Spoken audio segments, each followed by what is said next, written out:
안녕하세요. 고졸 GSAT를 준비하는 여러분들 반갑습니다. 저는 고졸 GSAT 강의 중에서 언어 능력 파트를 맡은 박신혜 강사라고 합니다. 정말 삼성을 입사하려고 준비하시는 여러분들 정말 수고 많으십니다. 정말 그런데 그 길은 정말 쉬울까요? 아니요. 험난할 수도 있습니다. 정말 그런데 그렇게 준비하는 그 길을 함께 걸어간다면 어때요? 조금 더 쉽게 그리고 빠르게 갈 수 있겠죠. 그렇게 도움을 드리기 위해서 저희들이 이 자리에 나왔습니다. 자, 고졸 사트는 삼성 5급에 해당하는 시험이고요. 그리고 고졸자를 대상으로 하기 때문에 여러분들 지금 다른 사람들보다 한 발 앞서서 사회에 나가는 준비를 하고 계시는 거겠죠. 자, 저희 글로벌 삼성 적성 시험이라는 시험을 준비하고 계시는데요. 정말 글로벌 기업이잖아요. 삼성에 들어가려고 하시면 준비하실 게 정말 많을 거예요. 그죠? 자, 여러 가지 능력이 있는데요. 저희는 5과목을 준비를 했습니다. 자, 어떤 과목이 있어요? 언어 능력 과목, 그리고 수리, 추리, 지각, 그리고 마지막 글로벌 시대에 맞는 영어 능력까지 있습니다. 제가 이 모든 것을 강의하는 건 아니고요. 저는 제 1과목 언어 능력을 맡았습니다. 제가 친구들에게 이제 우리 학생들에게 얘기를 할 때 제 이름이 박신혜입니다. 저는 믿고 사랑한다라는 한자를 가지고 있어요. 그래서 얘기할 때 얘들아, 선생님은 너희들을 믿고 사랑한다, 이런 얘기를 좀 많이 하거든요. 그런데 제가 이 시험을 준비하는 여러분들에게는 믿고 사랑하는 신혜쌤 대신에 저는 성이 박이에요.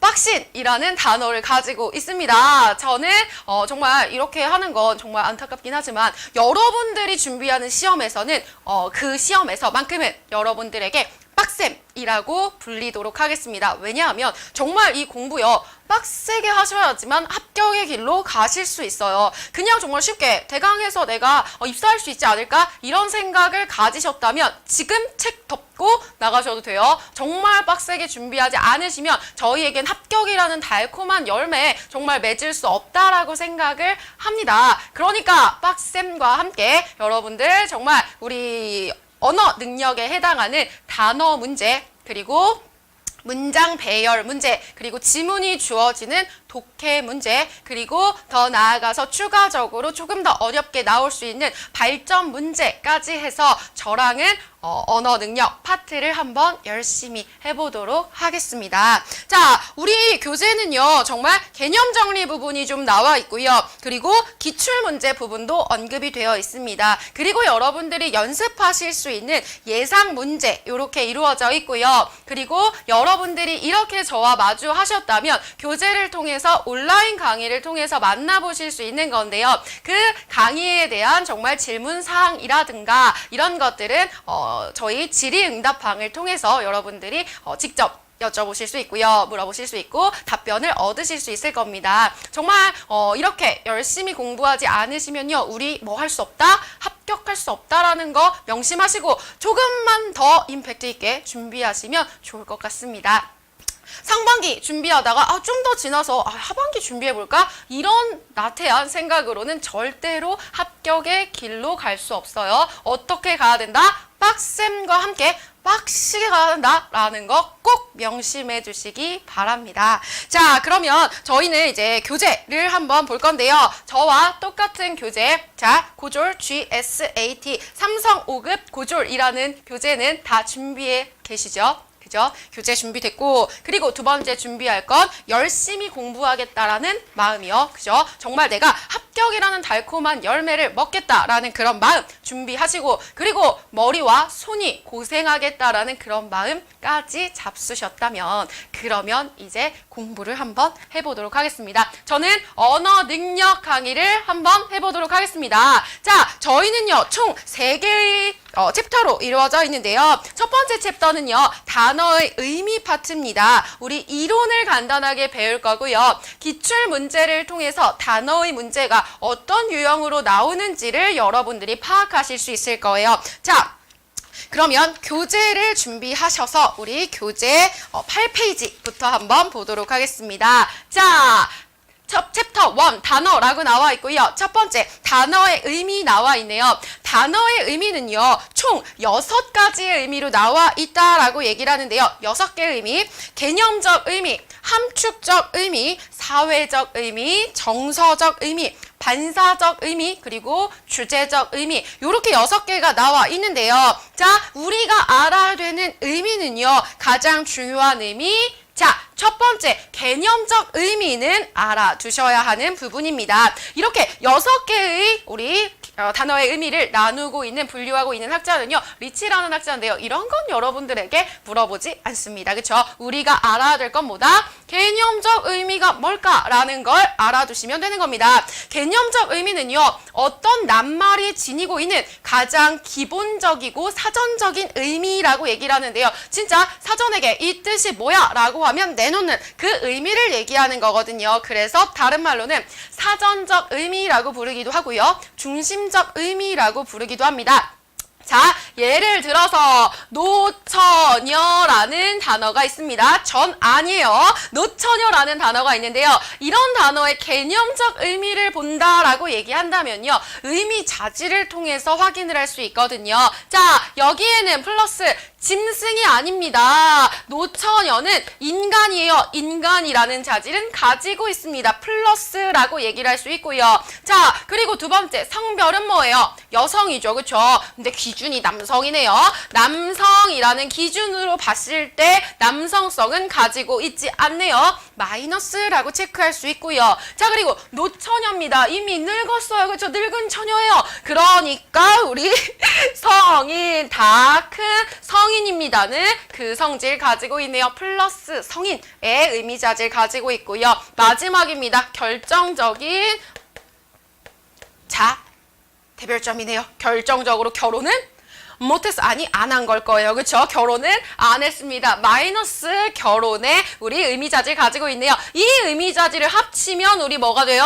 노처녀라는 단어의 개념적인 의미를 파악할 수 있습니다. 라고 얘기할 수 있겠네요. 그렇죠?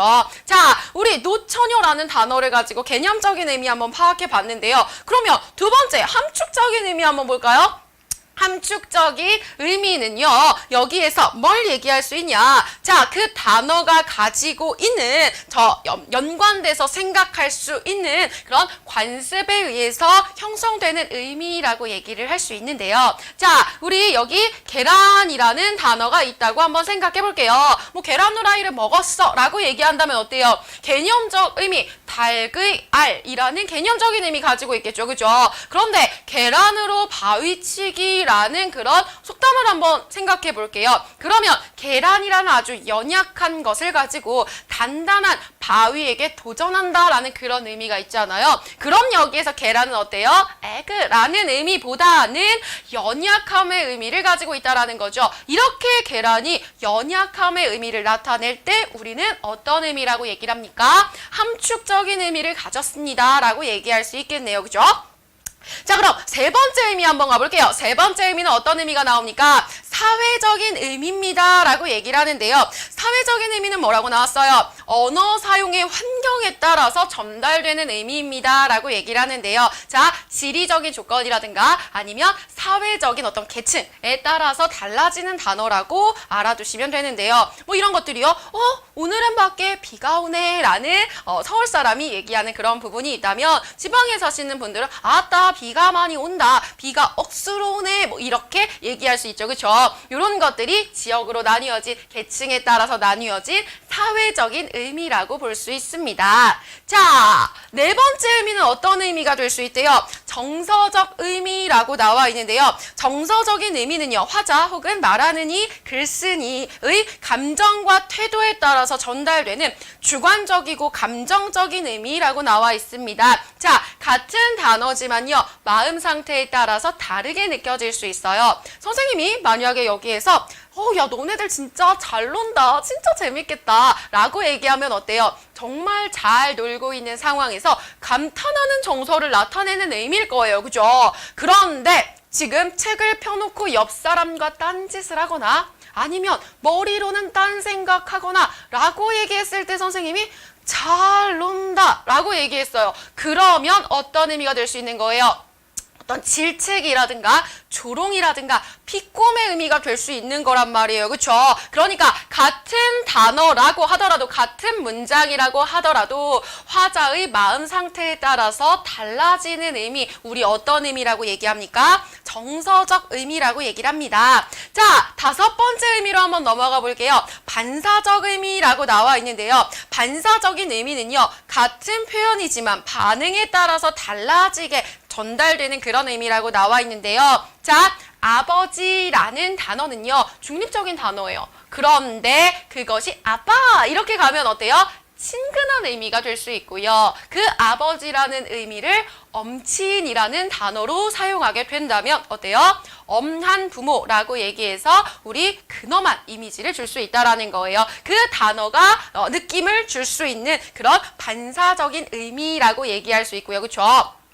자, 그리고 얘는 이제 이름 같은 데서 많이 얘기할 수 있는 그런 의미인데요. 자, 남자 이름이요. 성은 임씨래요. 그런데 아주 신중하게 살라고 해서 이제 부모님이 신중이라고 이름을 지어주셨대요. 그런데 성이 뭐인 거야?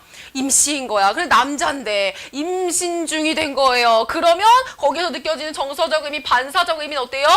놀림감이 될 수 있겠죠. 개명 신청하고 싶겠죠. 그렇죠? 그런 것들 반사적 의미라고 얘기를 합니다. 자, 그리고 주제적인 의미, 마지막 주제적인 의미가 나와 있는데요.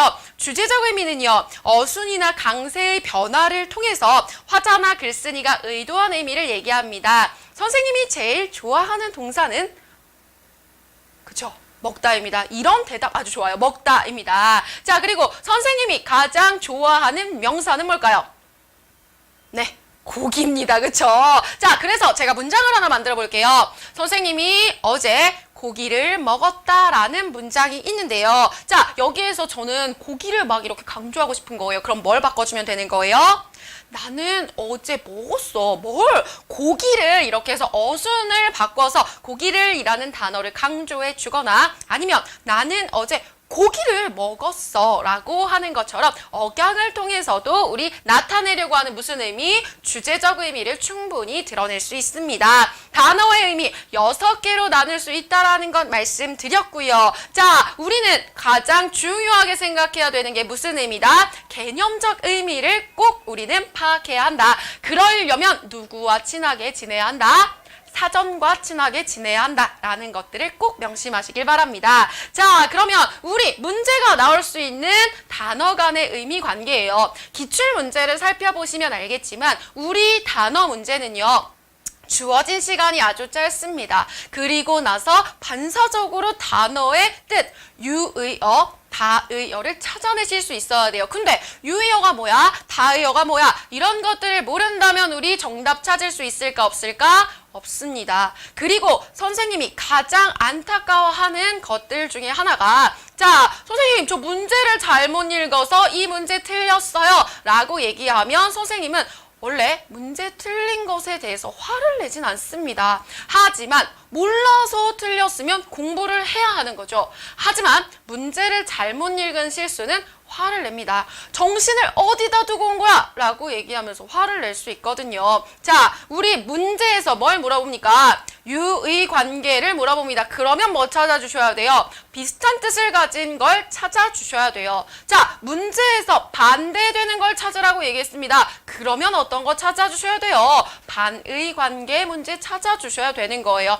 자, 꼭 명심합니다. 우리는 뭐 하는 거예요? 문제를 빠른 시간 안에 내가 이 직무에 적합하다라는 걸 보여주어야 하는 거잖아요. 그렇죠? 그러면 빠르게 정답을 체크해낼 수 있는 능력이 가장 중요한 건데 응? 그런데 내가 문제를 잘못 읽어서 말귀를 잘 못 알아들어서 그걸 틀렸다. 나는 직무 능력 증명할 수 있어요? 없어요? 절대 없는 거겠죠. 그렇죠? 그러니까 정신 바짝 차리시고 자, 정확한 문제에서 물어보는 것 그리고 정확한 단어의 뜻 찾기 위해서 노력하셔야 할 겁니다. 자, 그럼 단어 간의 의미 관계 한번 볼게요. 자, 단어 간의 의미 관계는요. 5개의 관계로 나뉘어져 있습니다. 우리가 꼭 알아야 되는 관계는요. 1번과 2번의 관계는 우리가 꼭 좀 알아두셔야 하는 관계예요. 유의 관계와 반의 관계는 우리 기출문제에서 언급되는 문제의 유형이기 때문에 꼭 알아두셔야 되는 그런 관계입니다. 자, 첫 번째 유의 관계부터 한번 볼게요. 유의 관계는 뭐래요? 의미가 같거나 비슷한 둘 이상의 단어가 맺는 의미 관계라고 얘기했죠. 그쵸? 그래서 가끔, 덜어, 이따금, 드문드문 이렇게 얘기를 하는 것들 다 유의 관계에 있는 단어라고 볼 수 있고요. 아까 언급했던 아버지 그리고 제가 부르는 아빠 이런 것들도 유의 관계가 될 수 있겠죠. 그쵸? 유의관계 예들이 좀 나와 있는데요. 교재 9페이지 한번 볼게요. 자, 교재 9페이지에 나와 있는 유의관계의 5개의 유형이 있는데요. 첫 번째입니다.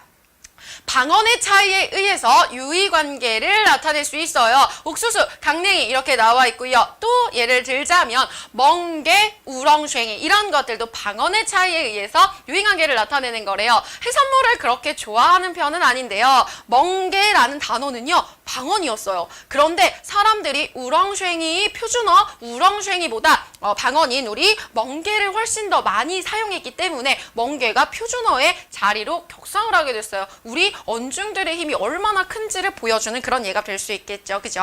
자, 그래서 방언의 차이에 따른 유의관계 있을 수 있고요. 두 번째입니다. 두 번째는 문체의 차이라고 얘기해서 자, 소젓 고유어예요. 이렇게 쓰는 사람은 별로 없죠. 엄마, 저 소젓 한 잔 주세요. 너무 원색적이네요. 그죠? 두 번째, 우유라고 나오는데요. 우유는 한자어죠. 그렇죠? 그리고 밀크는 어때요? 우리 외래어입니다. 이렇게 어종에 따라서, 문체에 따라서도 의미는 유사하지만 표현이 달라지는 유의관계 가능할 수 있고요.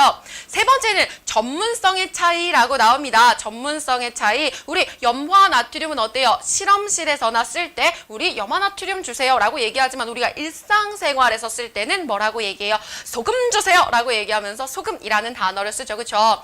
전문성의 차이가 두드러지는 공간은 어떤 법률의 공간이라든가 아니면 의사들이 생활하는 병원 같은 데서 그렇죠? 그냥 가위 주세요라고 얘기하면 될 것을 C죠. 이렇게 멋지게 얘기하는 그런 예가 될 수 있겠네요. 그렇죠? 자, 내포적인 의미의 차이는요. 친구는 중립적인 의미라면 동무라는 단어는요. 어떤 북한에서 체제를 같이 하는 그런 의미가 더 들어있는 그런 단어라고 얘기하시면 될 것 같습니다. 두 단어는 의미는 아주 유사해요. 그죠?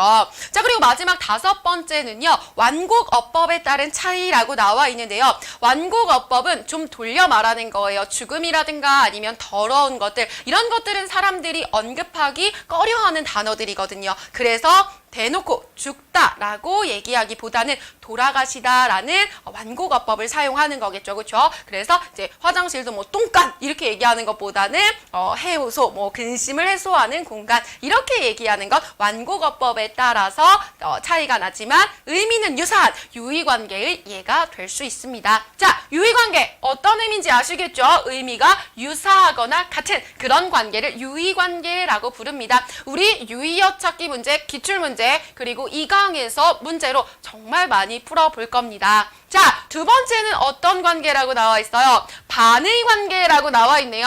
반의 관계는 의미가 어떻게 되는 관계를 얘기하는 거예요. 반대되는 관계를 얘기하는 겁니다. 의미가 반대되는 거 무슨 관계다? 반의 관계라고 얘기를 하는데요. 자, 둘 이상의 단어에서 의미가 서로 짝을 이룹니다. 그렇게 해서 대립하는 관계를 우린 뭐라고 부릅니까? 반의 관계라고 부릅니다. 그렇죠? 길다, 짧다, 남자, 여자, 그리고 이 위, 아래, 당황했어. 걸그룹 노래 나와서 당황했어. 위, 아래 이런 것들 어때요? 의미가 반대되는 반의 관계라고 얘기할 수 있겠네요. 그죠? 자, 세 번째입니다. 반의 관계 문제 찾는 것도 우리 많이 연습해 볼 겁니다. 하지만 위에서 찾으라는 거 우리 뭐 정확하게 읽어라? 문제 정확하게 읽어라. 꼭 잊지 말아주세요. 자, 세 번째는 어떤 관계입니까? 상하관계라고 나와 있는데요. 상하관계는 뭐예요? 자, 제가 여성성을 나타낼 수 있는 자, 꽃이라는 단어입니다. 꽃 좋아요. 그죠? 꽃이라는 단어가 있는데요. 자, 꽃은요. 여러 가지 종류가 있습니다. 그렇죠? 어떤 종류가 있을까요? 자, 마음의 소리로 대답을 해봅니다.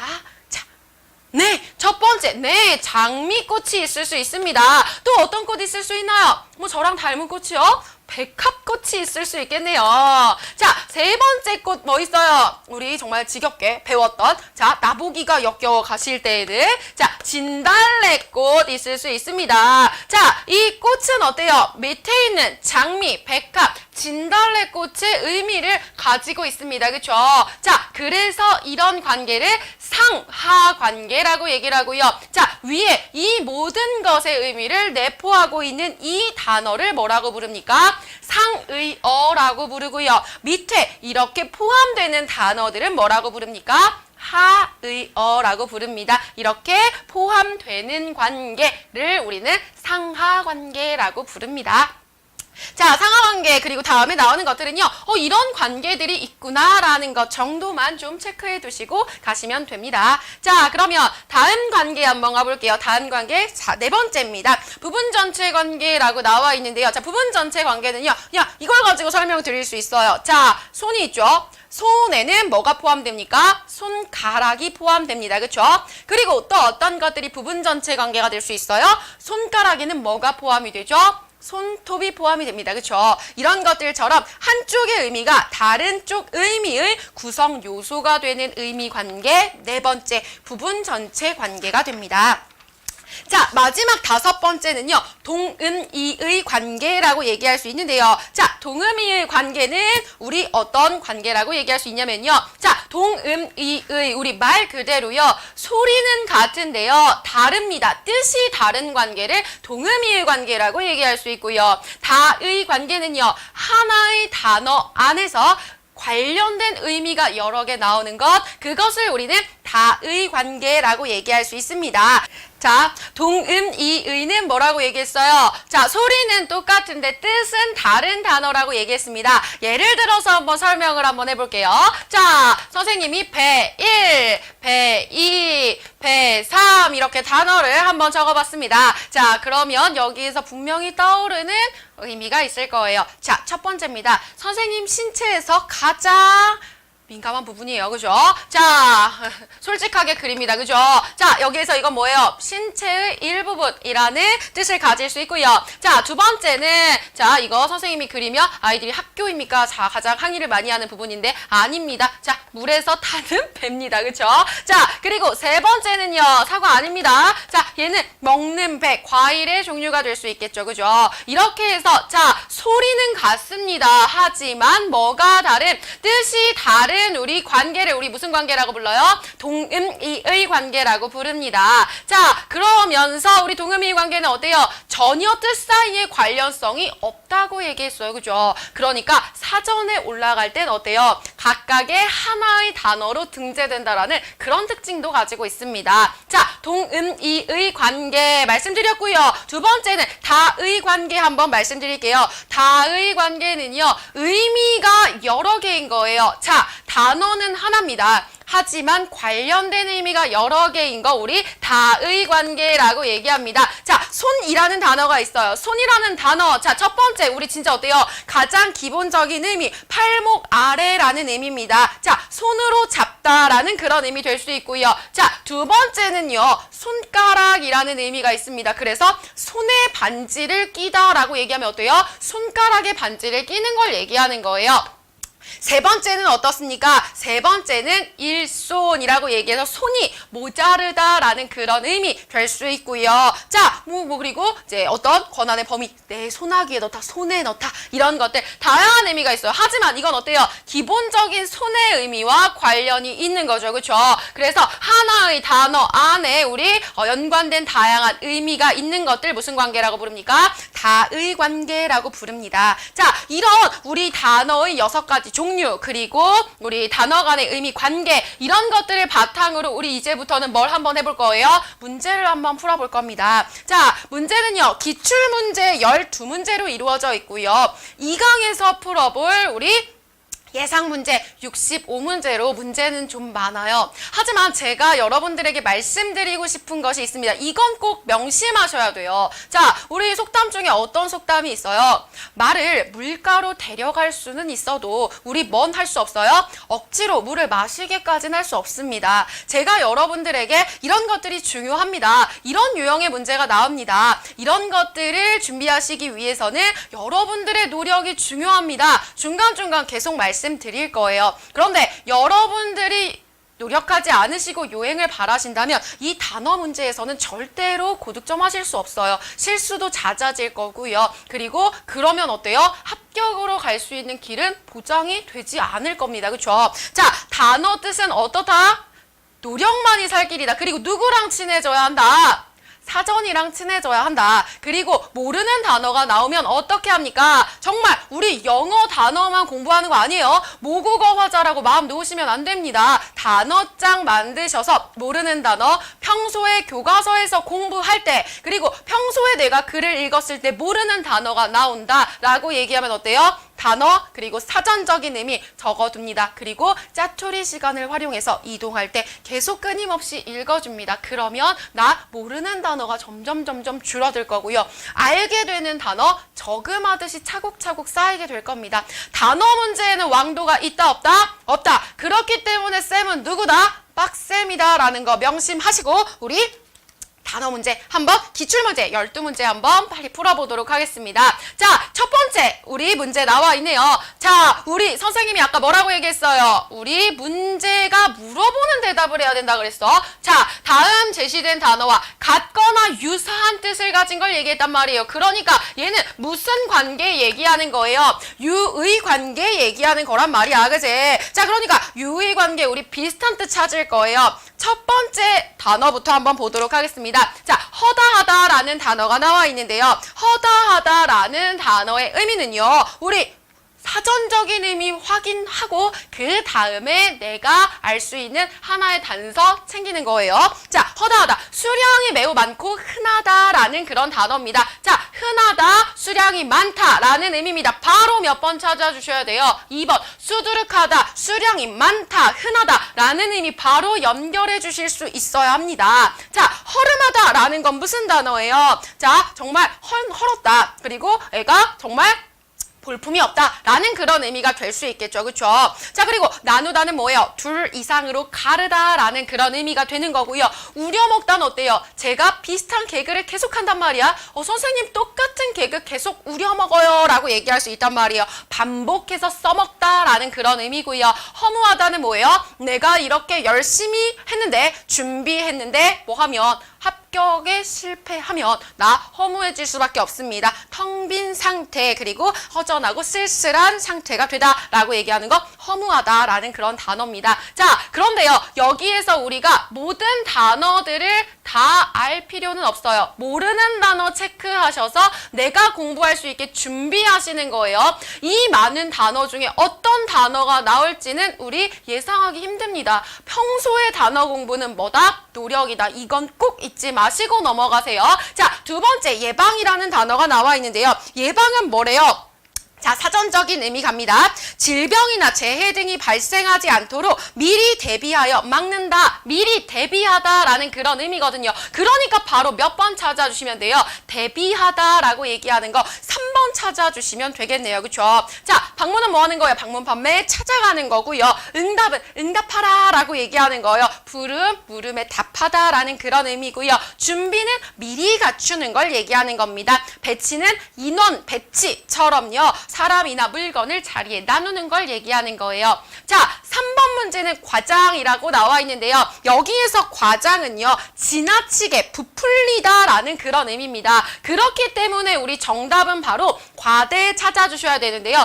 책임자라고 얘기하는 그런 지칭하는 그런 부분은요. 우리 부서의 장이라고 얘기해서 자, 얘는 어떤 한자를 적어주셔야 되냐면 우리 과장이라는 이 한자를 적어주셔야 됩니다. 얘는 부풀려서 말하다 우리 과대 3번 찾아주시면 됩니다. 자, 여기에서 우리 뒤에 정답에 4번이라고 체크가 되어 있는데요. 정답 3번으로 수정해 주시면 되겠습니다. 정답 3번입니다. 다음 문제 4번 뽐내다라는 단어가 나와 있는데요. 뽐내는 건 뭐예요? 선생님이 미모를 뽐내다 아니에요. 선생님 못생김을 뽐내다 이런 것들 나올 수 있죠. 뽐내다 바로 몇 번이요? 자랑하다라는 단어 연결할 수 있겠네요. 자, 모르는 단어가 지금 있으시면 돼요, 안 돼요? 안 됩니다. 모르는 단어만 체크하고 공부하시고 넘어가시면 돼요. 자, 5번째 단어 갑니다. 덤터기라는 단어가 있는데요. 덤터기는 우리 사전적인 의미 한번 볼게요. 남에게 억지로 떠맡게 되는 억울한 누명이나 큰 걱정거리라고 나오는데요. 억울한 뭐요? 누명이요. 그쵸? 덤터기를 쓰다, 누명을 쓰다라고 얘기할 수 있거든요. 나머지 단어들은 우리가 일상생활에서 충분히 쓰는 그런 단어고요. 6번입니다. 초췌하다라는 단어가 나와 있는데요. 제가 지금 가서 세수를 하고 민얼굴, 민낯으로 이렇게 나온다고 생각해 보세요. 어때요? 정말 눈도 더 작아 보일 거고요. 피부도 이렇게 막 트러블도 보일 거고요. 자, 수척해진 느낌의 이제 정말 수척하다 그리고 초췌하다 이런 느낌 나올 수 있겠죠. 그쵸? 자, 초췌하다라는 건요. 고생이나 병 따위로 수척하다라는 의미입니다. 그러니까 우리 몇 번 정답 찾아줄 수 있을까요? 4번 수척하다라는 거 찾아줄 수 있을 겁니다. 그쵸? 고생하다, 슬프다, 배고프다, 시시하다 우리 평소에 충분히 쓰는 단어들입니다.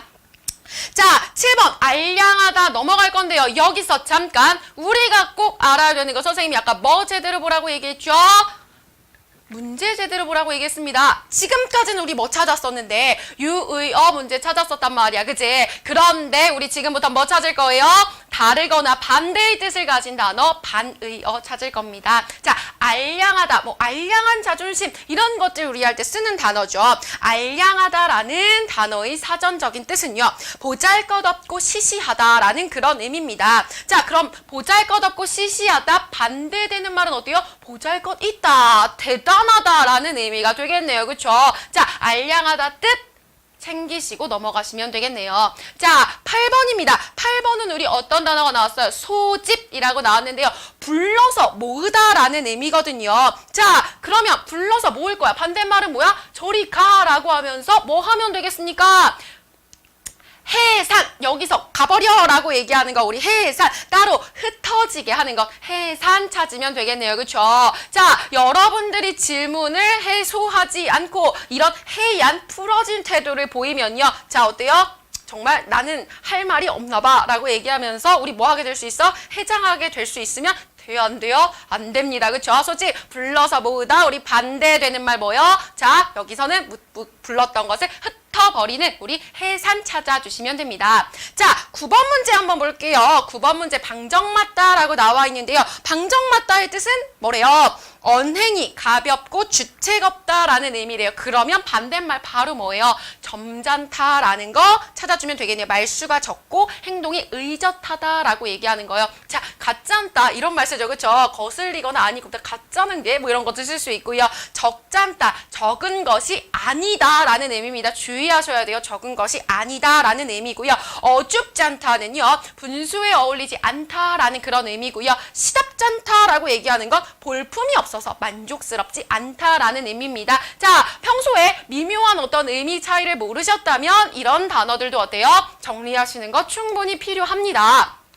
자, 10번 문제입니다. 얘들아, 10번 문제는 잠깐 주의하셔야 돼요. 자, 잠깐 바뀌었습니다. 같거나 유사한 뜻을 가진 단어로 잠깐 바뀌었어요. 문제 보시면요. 방심하다는 건 뭐예요? 마음을 풀어서 놓아버리는 거란 말이야. 그치? 같은 건 뭐예요? 마음을 놓아버리는 건 안심하다라는 겁니다. 그쵸? 자, 결심하거나 작심하는 건 뭐예요? 마음을 다잡는 거란 말이야. 그치? 자, 그래서 이 단어는 우리 뭐 찾았다? 유의어 찾았다라고 얘기하는 거 우리 문제를 잘 보자라는 걸로 정신 바짝 차립시다. 그죠? 자, 그러면 우리 11번 문제 갑니다. 11번 문제는요. 우리 매도라는 단어가 나와 있네요. 자, 이건 팔다, 건너다라는 의미를 가진 한자거든요. 자, 그러니까 이건 어떤 거예요? 자, 무엇을 팔아넘기는 거예요. 그쵸? 팔아넘기는 거면 반대의 뜻이다. 반대의 뜻 찾으면 뭐 찾으면 돼요? 사는 거 찾으면 된단 말이야. 그러니까 우리 뭐 찾으면 돼요? 매수, 물건을 사들인다라고 얘기하는 매수 찾아주시면 되겠네요. 그쵸? 매점에서 이거 허생이 했던 거죠. 그쵸? 폭리, 몰아서 사들이는 걸 얘기하는 거고요. 자, 그리고 뭐 매국 나라 파는 거 매와 꽃 이름이고요. 매형, 누이의 이제 남편을 얘기하는 거겠네요. 자, 마지막 기출문제입니다. 만성이라는 단어가 나와 있는데요. 만성은요, 버릇이 되어서 쉽게 고쳐지지 않는 것. 만성피로 이런 거 나오죠. 그쵸? 얘는 그럼 반대되는 단어 찾으면 뭐 찾으면 되겠어요? 갑자기 나타난 것 우리 급성 찾아주시면 되겠네요. 그쵸? 자, 초성은 뭘 얘기하는 거예요? 첫소리 얘기하는 거고요. 신성, 신의 성격 얘기하는 거고요. 화성은 이제 정말 이제 별 이름 얘기하는 거고, 지성은 어떤 지적 작용을 얘기하는 거겠네요. 자, 이렇게 해서 기출문제 12문제를 한번 풀어봤는데요. 어때요? 이건 선생님이 도와줄 수 있는 부분 요만큼, 여러분들이 하셔야 되는 부분 이만큼이라는 거 꼭 명심하시기 바랍니다. 자, 단어 공부의 왕도는 있다 없다? 없습니다. 여러분들의 노력만이 결실을 맺을 수 있다라는 것. 자, 그거 꼭 명심하시고요. 이 강에서는 문제를 잔뜩 풀 거예요. 마음의 준비하시고, 그리고 합격의 길로 나아가는 과정이라고 생각하시고 열심히 공부하시길 바랍니다. 네, 1강 여기서 마무리하도록 하겠습니다. 2강에서 봅시다. 감사합니다.